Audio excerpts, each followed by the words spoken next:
കൃപാസൗഖ്യം എന്ന ആത്മീയ ചാനലിലേക്ക് ഏവർക്കും സ്വാഗതം. വിശ്വാസം വർദ്ധിക്കുവാൻ ഇന്ന് നമുക്ക് പ്രാർത്ഥിക്കാം. വിശ്വാസം വർദ്ധിക്കുവാൻ.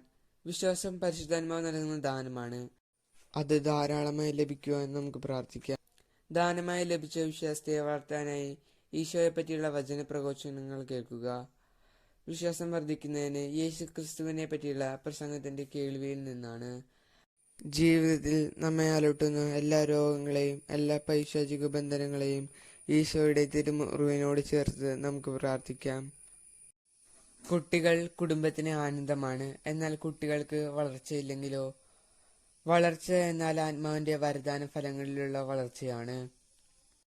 ആത്മാവിലുള്ള വരദാന ഫലങ്ങൾ ലഭിക്കുവാനായി നമുക്ക് പ്രാർത്ഥിക്കാം. എല്ലാ കുട്ടികളെയും മാതാപിതാക്കളെയും സഹോദരി സഹോദരന്മാരെയും ഓർത്തുകൊണ്ട് അവരുടെ ആന്തരിക സൗഖ്യത്തിനു വേണ്ടി നമുക്ക് പരിശുദ്ധാത്മാവിനോട് പ്രാർത്ഥിക്കാം. ആന്തരിക സമ്പത്തുള്ളവർക്കാണ് ബാഹ്യമായ ഏത് അക്രമങ്ങളെയും അതിജീവിക്കാനാകൂ. ബാഹ്യമായ പ്രശ്നങ്ങളുടെ മൂലകാരണം ആന്തരികമായ പ്രശ്നങ്ങളാണെന്ന് തിരിച്ചറിയുന്നവർ പരിഹാരത്തിനായി തന്റെ ഉള്ളിലേക്ക് തിരിയുന്നു. അല്ലാത്തവർ തനിക്ക് ചുറ്റുള്ളവരുമായി കലഹിച്ച് പ്രശ്നം രൂക്ഷമാകുന്നു. ആത്മജ്ഞാനമുള്ളവർക്കാണ് തന്നെ നിരീക്ഷിക്കുവാൻ സാധിക്കുക.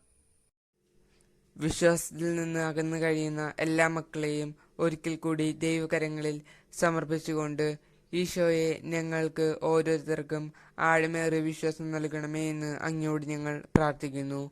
ഈ വീഡിയോ എല്ലാവരിലേക്കും എത്തിച്ചേരുവാൻ ഈ ചാനൽ ലൈക്കും ഷെയറും സബ്സ്ക്രൈബും ചെയ്യണമേ. അടുത്ത വീഡിയോയുമായി കാണുന്നതുവരേക്കും എല്ലാവർക്കും യേശുനാമത്തിൽ ഞാൻ നന്ദി പറയുന്നു. ആമേൻ.